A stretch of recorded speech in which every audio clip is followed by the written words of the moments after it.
Hello and welcome to episode 36 of the British Boxing Blog podcast. Got a special guest this time round. We are speaking to Jimmy Ward, brother of professional boxers Martin and Tommy, and all-round top bloke and popular figure on the northeast boxing scene. Enjoy.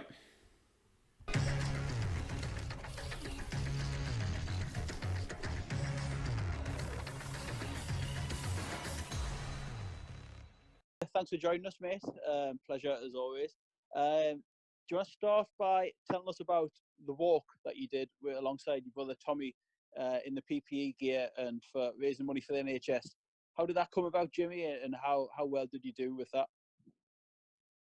Well, so obviously a lot of people's got a lot of time in their hands under the circumstances and that. And Tommy was saying to me, he said, "How do you think?" He said, "We can maybe help raise some money." He said, "For NHS."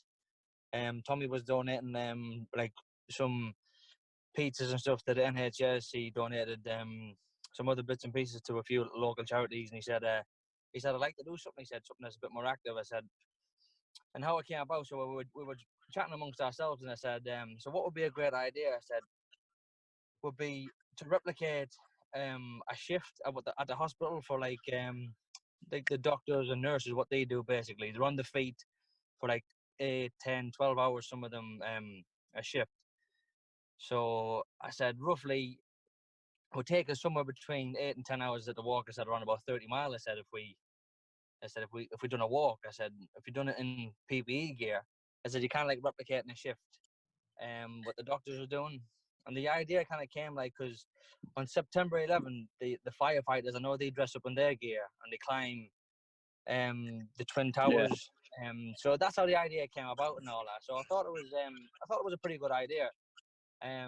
Just to replicate like what doctors and nurses do, like a 10-hour shift and stuff. It took us roughly around about 11 hours to walk. Wow. So believe me, I only went with him just to keep him company, and I kind of wish I didn't know. Hey, good on him, though, Jimmy. It's a great gesture, isn't it? From a top lad in Tommy and obviously in yourself and the family and stuff. So you can see why that went down so well, can't you? During these funny times that we're currently in. Yeah, I mean, well, as people say, like unprecedented times and that, and I think we believe we raised around, well, not so much me. I obviously Tommy, he raised I think around about 2,500 quid. I was only just there as your cheerleader. Give him a bit of encouragement. Oh, it's fantastic. 2.5 grand. That's a great achievement. That. Yeah. Apart from that, Jimmy, how is lockdown been treating you and stuff? Are you coping okay? Are you getting back to work or what? Yeah, back at work now. I was off for roughly around about 4 weeks. I'd done in them 4 weeks. I was still doing little bits of outside work, emergency like roof repairs and stuff like that. Not much, to be fair, because it was more or less getting a hold of materials, which was hard. Like obviously in my line of work, but it was nice to spend obviously a bit more time with the wife and kids and that. It's obviously a shame you can't bring them nowhere, but yeah. It's nice to just be there around them and that. So it's been good. It's like obviously it's had its ups and it's had its downs, but it is what it is. You know what I mean? I think it's the same for everybody, really. That's it. I think we've discussed this before, me and Andrew, and we had Cyrus Patterson on the last podcast, and like you say, there is ups and downs, and things that you might take for granted, like a bit more family time and stuff, and I guess it slows you down sometimes, doesn't it, and makes you see the small things in life as well. Yeah, of course. The things that you take for granted in everyday, day-to-day life. You get up in the morning, you give wife and kids like goodbye, you go to work, and you just take things like that for granted. You come home and you see them, and then the kids will be in bed sometimes when I get home from work or whatever. Yeah. And so, and you take that as like routine, so to speak. So, and it's just I've got to take my hat off to the wife. How she coaches the kids 24/7. It's like I just think sometimes I feel like I don't know how she does it. Absolutely. How hard's it been for you not seeing like the rest of your family? Obviously, your brothers Martin and Tommy, and like obviously you've still seen them. You've just talked there about what you've been doing with Tommy, but I'm guessing you're not seeing them as regularly as you would have been. Well, no, like obviously not as much. Trying to see them from a distance and stuff like that, or keeping obviously on the phone to them, speaking to them as much as possible and all that. But even that's a big change, like for the likes of me, because I see my mum and dad and me brother Martin and Tommy and that like every day. You know, we've got some sort of like link every single day, and just not seeing them as much. For the first week or so, you don't really miss it, so to speak. But then after a while, you think, well, you know, it's sort of like up in the air a little bit. So yeah, it's tough, as I say. But obviously, it's not just me and that. I suppose obviously everyone's got their own, like the mums, grands, and like aunties and uncles and people who they can't see, and it's hard. It is hard for everybody, isn't it? You know, just mentioning your family there, Jimmy. I mentioned on Facebook just when I put the link about doing the podcast. And you're from a fine boxing family, obviously the Wards. Did you box yourself, Jimmy? And when did boxing become a thing in your family, or has it always been there? Well, yeah, I'll tell you a little story about how Go on. How it actually all came about. Well, my dad's always like he boxes. He never did compete, but he always trained, and he always trained at like local gyms, like in Manchester, where my dad grew up. And when we were little boys, we were only I could have been no more than maybe 6 or 7, and we were on Appleby Horse Fair of all places, and there was this one young lad, and very brazen, very cheeky little lad, and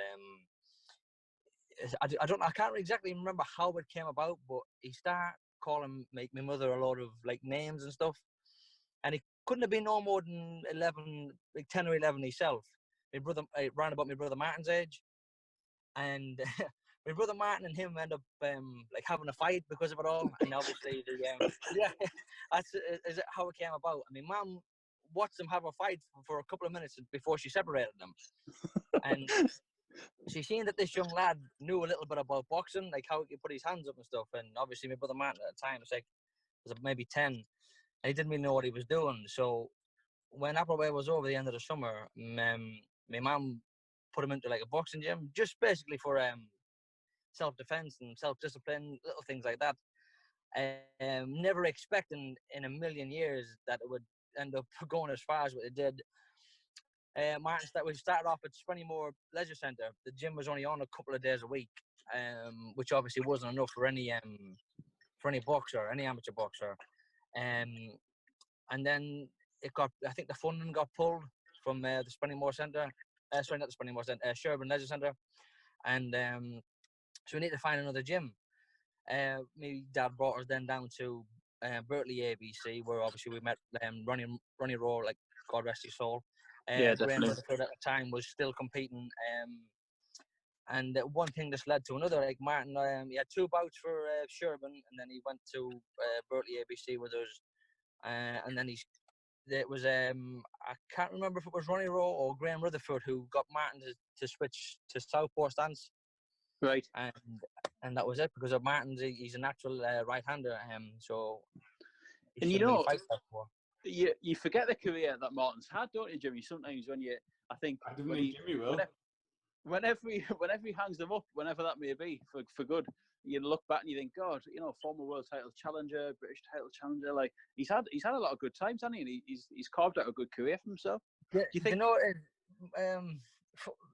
For me, obviously, I don't know about anybody else, but for me, obviously, I'm like closer to Martin than probably anybody, and so I've been through his journey, all his ups and all his downs, and I think to myself that he's had absolutely like phenomenal career, for like a local lad from the northeast of England, as I said, to fight for a world title, to fight for a European title, British title on a couple of occasions, and to be a combat for an English champion. So he's had a fantastic career. But on the flip side as well, I do think there's been fine margins where, as if he maybe didn't get cut in the fight against Stuart Hall, it possibly could have been a different outcome. His European title challenge, he got caught late in the first round, which practically ended the fight. His fight against Jazza Dickens could have went either way. I mean, if that was a great fight, that one at the Jazza. That was exactly like fine margin like that. I just think, well, his career maybe could have been even better, so to speak. But yeah, it's been obviously a lot of ups and a lot of downs. But yeah, he's had a great career. As I say, for somebody who's just from the northeast of England, considering we're probably the region that boxing forgot at times, really. Came a long way since that would be false for. Yeah, as I say, absolutely. It was my dad can say whatever he wants, but it was all my mother's doing. It was down to her why we brothers and that went as far as what they did. Yeah. Yeah. And how do you think boxing in the northeast is doing now then, compared to say when Martin started out? When Martin, you go to a lot of shows, don't you, Jimmy? You're there. We see you more than anyone at all these local shows. Whether your brothers are fighting or not, you're ringside. You know what I mean? So you obviously take it all in, and you must have a good sort of gauge on how it's going. Well, see, I'm a boxing fan at heart, not just I say because I'm involved in it to a certain degree. Obviously with my brothers and stuff, but I'm a boxing fan in general. I like to go to boxing shows. Obviously, if I didn't go to as many, I wouldn't know you guys as well as I do. I wouldn't know the rest of basically the little clique that we have, the likes of your Phil Jeffries, Andrew Wiles, Spud Wallet, and whoever else comes with it. Yeah, and it's great to see everybody when I go to the shows. I really enjoy it, not just watching the boxing, but having a bit catch up. I said with people who I call friends. Yeah, 100%. Yeah, we agree with that, definitely. But I believe Northeast boxing, I think at the moment is good. I think it's at the highest it's been for a while. So especially with Lewis Ritson, he's been able to sell out the Metro Radio Arena. I do think Tommy's starting to get a big fan base now. Not on the scale as Lewis Ritson, but I do think he's starting to pick up a lot of fans. And they obviously they're gym mates, aren't they? Obviously, both train together and stuff, and I think they're the leading to it at this point, aren't they? And everyone else is well, I guess, beneath them. But for Tommy's knocking on the door of world titles, Lewis is going his different path as well. So again, they're the two that people, I guess, need to watch and need to sort of try and ride the coattails with. Do you know what I mean? And get on them big shows alongside both of them. Yeah, most definitely. I mean, I totally agree with that. I mean, I know you've got the likes of another former Berkeley boxer like Joe Laws. I mean, a good yeah, definitely. Good friends of ours as well, and top man.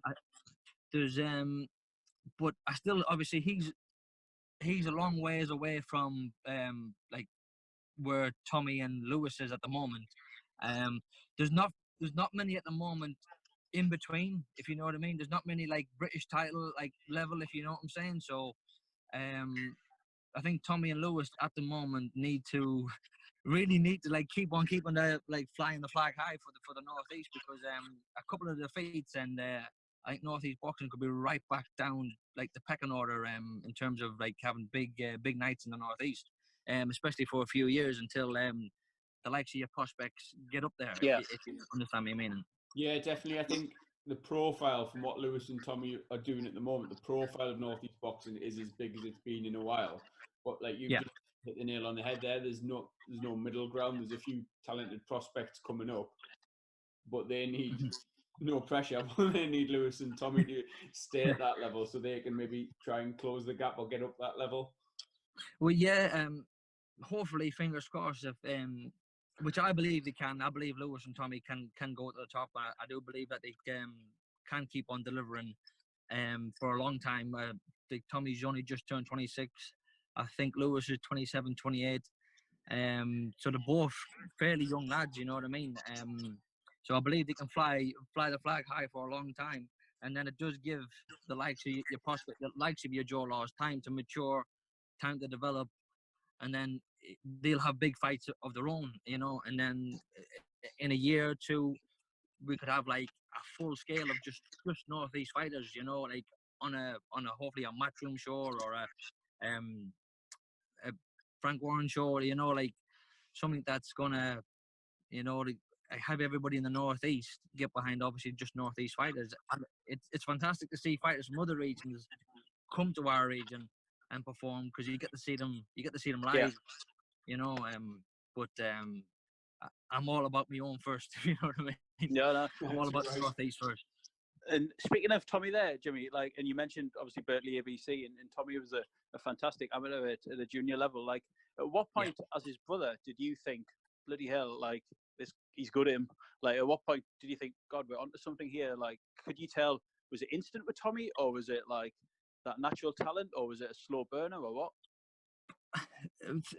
The thing is with Tom, being the youngest of the bunch, so to speak, Yeah.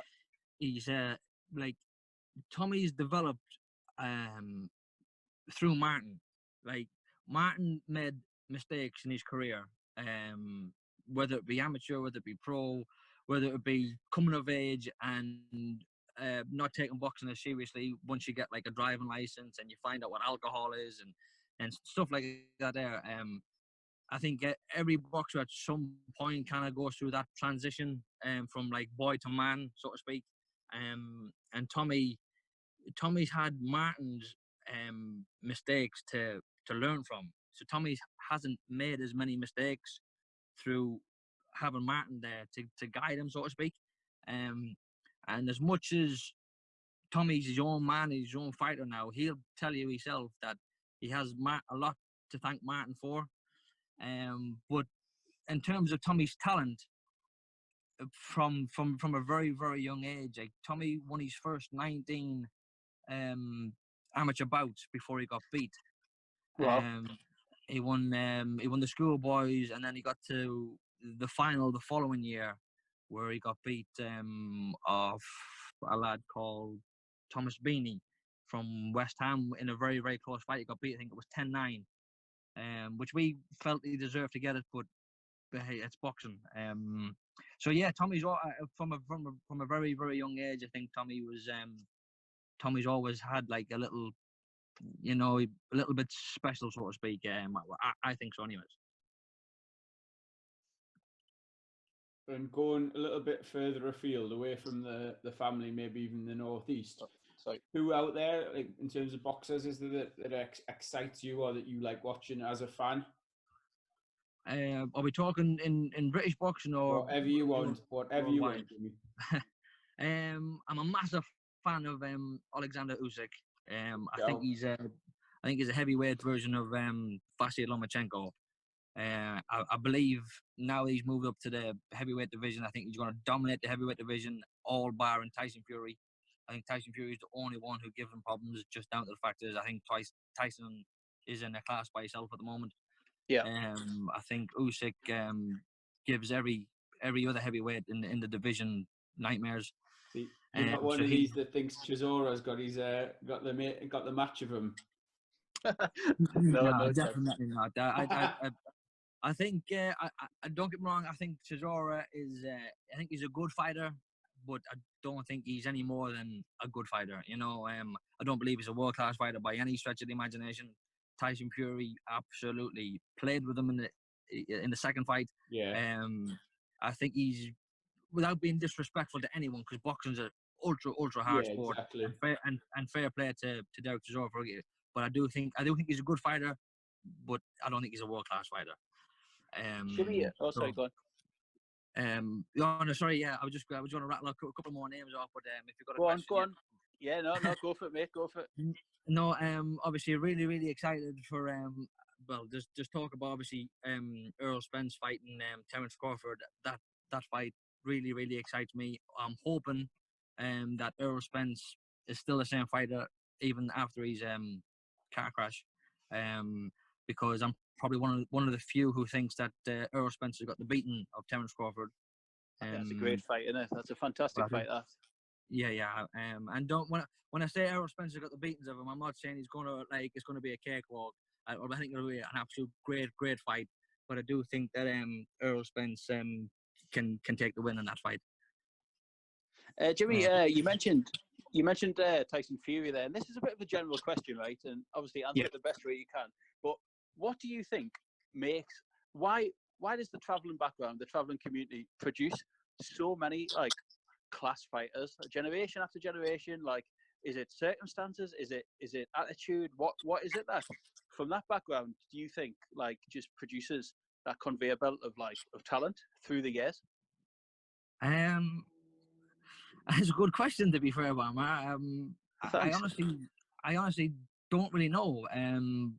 I can only really because like I know plenty of travelers, and I know plenty of the Celtic community, and Yeah, I've got friends in all walks of life, and there's some travelers out there who wouldn't make it as a boxer, without being disrespectful. They might have the skill, the talent, the heart, the determination, the dedication, and whatever it may be. And obviously, there's the same in obviously the Celtic community. I just yeah, don't know. I think there's just a select, because there's plenty of traveling fighters who, as you say, are exceptionally good. But there's loads of them obviously that people have unheard of, who well, are that's it. just Yeah, like mediocre fighters, so to speak. And that's not me being disrespectful to anyone. It's just no, of that's just course. how it is. That's just how it is. There's plenty of fighters in the Celtic community that's never getting past the English title level, so to speak. And there's some of them obviously who's absolutely phenomenal world beaters. Mm. I think it's just all down to the individuals. Uh, that's my personal opinion. You mentioned obviously Berkeley before as well, where that what a club that is as well, and that's still producing that level of talent, that and those winners and that. What is it about that place? Do you think that's just that produces that many amateur champions and standout fighters? Is it just something it's something in the Um, water there? Like, what is it? I think now I could be wrong, but for me, obviously, like Ronnie Rowe, he done a fantastic job. Yeah, But for me, like who I had obviously who trained me, I had the pleasure of working with, was Graham Rutherford. yeah. Cannot speak highly enough of Graham. I think he's an absolute phenomenal coach. A lot of people say that. Like, Back obviously back in the younger years, because when we first went to Berkeley, Graham Rutherford, as I say, he was still competing, and he just at that time made the transition from being a boxer to a coach, and the amount of dedication that Graham put into his fighters, he was always on time for the gym, and the drills that he used to make everybody do, regardless of your level. If you were yeah, international level or if you were a novice, he would make everybody do the same drills. Nobody got any special treatment in the gym. Everybody got the same amount of pad work. Everybody got the same amount of circuits. It was, and Graham always had new techniques to work on. The amount of research that Graham used to do was like second to none. And I believe, well, the amount of champions that he's produced says it all. I don't really need to say much more than that. For me, Graham was like the top man for especially for the juniors. Because Graham took the juniors. and obviously Tommy then went pro, didn't he, with Fano, and he's still with Fano, and he said on more than one occasion that he'll hang his gloves up with Fano, and that's a special relationship as well, isn't it? They just work well together, don't they? And obviously then Lewis has came on board as well, and they've got a great setup down there. With the likes of Neil Fannin, Neil Fannin, you've met him yourself. He's an absolute salt of the earth like man. He's so down to earth. He's diamond. The thing is about Neil, he gets all of his fighters in great physical condition, but obviously what goes on behind the scenes is obviously not a lot of people see. What Neil Fannin does, which in my opinion is absolutely, he can get inside your head better than anybody that I've ever seen. He gets inside Tommy's head, he gets inside Lewis's head, like, without being disrespectful to Lewis's former coaches stuff. Like, Lewis has came on tenfold since he went to Fano, and I believe it's down to not the physical preparation, it's the mental preparation that Neil Fannin can apply to his fighters. Yeah. He gets inside the head like anybody I've ever seen. He doesn't just train you physically; he trains you mentally. And I say if you're if you want to learn, you cannot progress under Neil Fannin. It's just simple, like as simple as he's not just a man to hold the pads for you and stuff. He is genuinely like a mentor, and like he will guide. He will, if you let him, he will guide you places. And as you say, I think if you've got talent, which the likes of Tommy and Lewis has, they will go far. I know Fano just wants to keep his gym small because he is 61 now, I think, you know, and Yeah. he'll tell you himself that he can't be bothered with like too many fighters and all that, you know. He's happy with the stable he's got, and I think once Tommy and Lewis goes, I think Fano will probably bow out himself.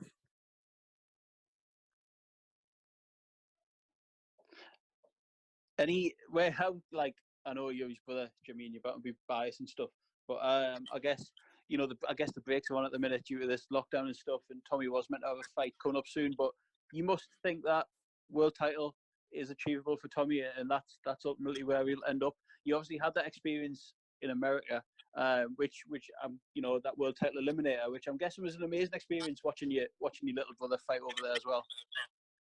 Yeah, but I mean the whole experience from basic from leaving Hartlepool to getting home, everything about the whole trip was absolutely fantastic. I mean, I might have had a different opinion on it if Tommy had to get beat, but the fact that he, True. the fact that he put on obviously such a good performance as well. I think fighting the likes of that Jesse Hernandez, being an unknown quantity at the time, they were so eager to fight Tommy. Do you think they underestimated him then? Yeah, possibly in a way. They could have underestimated Tommy, or the fact of the matter is that Tommy's better than like a lot of people don't see. Do you know, like until you actually get in the ring with him, you don't realize like how good his ring generalship is. And I think that's what I thought they thought that Tommy didn't really possess power to stop him. They thought he was just maybe going to walk him down. But I mean, even the build up to the fight when we were in New York, Tommy just seemed to have like a different mindset about him. Not having to worry about selling tickets, not worrying about the phone going like non-stop 24/7. People saying, "How you feeling now, Tommy? Can I come see you? Can I get some tickets?" People wanting like photos, and I'm not saying anything wrong with that because it's all part of the job. When you are a local celebrity, so to speak, people obviously want to see you. People want to be around you. It all comes as a part of the job. But being over there, like away from it all, as I said, Tommy, we only had I think about 20 fans, and half of them was like family. So I think the pressure. I think Tommy felt as if the pressure was off a little bit.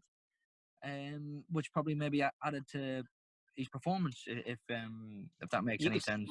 You could see that in the performance, couldn't you? And obviously, you know, he looked so relaxed in there. And then that knockdown as well was the sort of the icing on the cake, wasn't it? You know, that was a beautifully timed shot. And I remember we put a video of that on British Boxing Blog because we were up watching it early in the morning, and the views that video did, and that knockdown was just, you know, it made people sort of, it just put, as I said, the icing on the cake of a superb performance, didn't it? Yeah, mate, most definitely. I mean, that's as a thing about Tommy because of the way he fights, and the way Neil trains him. Like Neil trains Tommy not to take any risks in a fight. So Tommy keeps all of his punches very short, very crisp. Everything's like, as you said, down the pipeline. It's true. You never really see Tommy swinging anything too wild. And I think people just think that Tommy doesn't really possess, because he doesn't go looking for that knockout. He doesn't possess that knockout power. But as you can see, if Tommy lands one on you, he does possess power that people probably don't think he's got. Andrew, how are we doing for time? We okay? Yeah, absolutely sound, I think. Good stuff. What was I going to ask you there, Jimmy? I had another question lined up now. It's gone out of my head. How is Tommy coping during this? Because it must be difficult for actual fighters because you know I know he's back with Fano now. I've seen the videos on social media and stuff, but it must be that different mindset of like taking over to having a fight date and having something in mind. And I know Tommy's an amazing trainer anyway, and he pretty much lives in the gym. But it must be a frustrating period all around for boxers with that uncertainty of when we're going to get it back. What would it Yeah, be I was like when going it to comes ask back? about obviously the walk that we talked about at the start, and it was brilliant to help to the NHS. But how much do you think that helped Tommy having something to focus on and being able to get out and about? Yeah, I think it was beneficial all around. It helped obviously the NHS. I think it helped Tommy to just say give him something to focus on. It helped boost his profile, I think, massively as well. Yeah, all good came from it, I believe. And but Tommy, like me and him, we set a challenge out for each other as well to just to keep ourselves like occupied basically during the lockdown, because not only is Tommy's gym closed, every gym is closed. So you can't even get to a gym in terms of like a treadmill or weights or punch bag, like whatever it may be. So you're basically limited to like a lot of cardio work, so like cycling, running, and stuff like that. So we set a little challenge out for each other. And obviously Tommy's a lot fitter, he's a lot faster than what I am. But we were timing ourselves like doing like a 5K run, and his time, I think when he first started off, was something like 21 minutes for the 5K. Jesus. I know he can go. I know he can go a lot faster than that. And I was somewhere like at 25 minutes or something. And Still decent. just said we just said we see who can make the biggest improvement be by the end of the lockdown. And so we were just basically sending each other times to each other. He'd go for his run at some point during the day, and I'd go for my run at some point during the day. And I'd send him over my times, and he'd send me over his times. And we both said, like, whoever makes the biggest improvement, well, the other one knows them like a meal, like on the other one, so to speak, for like the loser pays for dinner. And obviously Tommy made the most improvements. But he did that. Did Martin not get involved? No, Martin didn't get involved. No. Martin was, to be honest, Martin's been a little bit quiet during the lockdown. I haven't seen as much as Martin as I have Tommy through. Well, I can tell you is I don't know if you've seen maybe on social media or anything, but Martin's going to be a dad again, so that's probably the reason why. Oh, congratulations! Fantastic, congratulations! Yeah, thank you very much. So that's probably the reason why he had his mind on other things. Doesn't have the time for little 5K runs. Do you think that's it for Martin now, Jimmy? I know we've spoke about this ourselves face to face and stuff, and you said it would take something big for Martin to get his teeth into to go through the whole camp again and get his mind back totally on boxing and stuff. And obviously, you've just mentioned there he's got a little one on the way. Do you think that's it for Martin, or do you think maybe he's gonna give it one more go? Me personally, I think that Martin's days as a boxer is behind him. Whether he'll make the transition as to a coach, I really don't know. But as for Martin to put the gloves back on again, I could probably say with a guaranteed face that it's probably 100% that you won't see Martin in a boxing ring again unless it's to present a trophy or something. Yeah, well, that's it. It's always good to see Martin anyway. It'd be good to catch up with him when we next see him. Do you think when he looks back, it'll be that Stewie Hall fight where he looks and thinks, it could have been a little bit different maybe if he didn't get that cut? I think it's like, because that fight obviously was the biggest fight of his life, it's probably going to haunt him.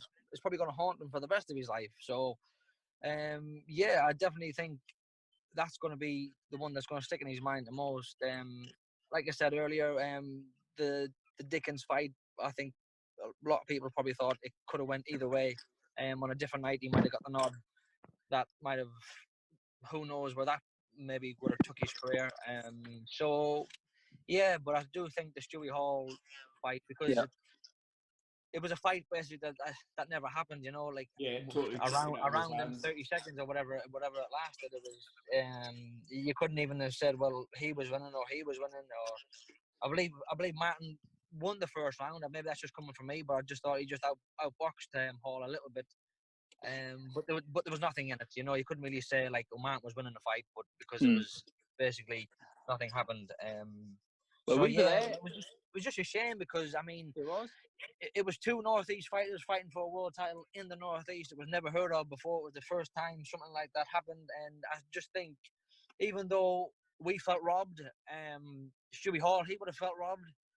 In the fans, that like the fans would have felt robbed. You know, like Aye.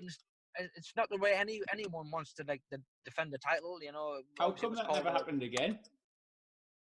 I think it was because Martin wasn't the mandatory challenger at the time. I think it was a voluntary defence. I think if Martin was the mandatory challenger and it got classed as a no contest, then the fight could have been met again. But I think because it was a voluntary defence, I just think the politics of boxing, the ins and outs of it all, it just didn't happen, which was a massive shame because I do think it would have done the same numbers second time round. Yeah, I was there that night, and obviously pre-British Boxing Blog, and just there with the lads, and like you said, it did have a bit of a buzz up here. Two Northeast lads fighting for the world title, and then I remember just leaving the arena, and it was just a bit flat, wasn't it? It was a real shame that It was a but total. that's boxing, isn't it?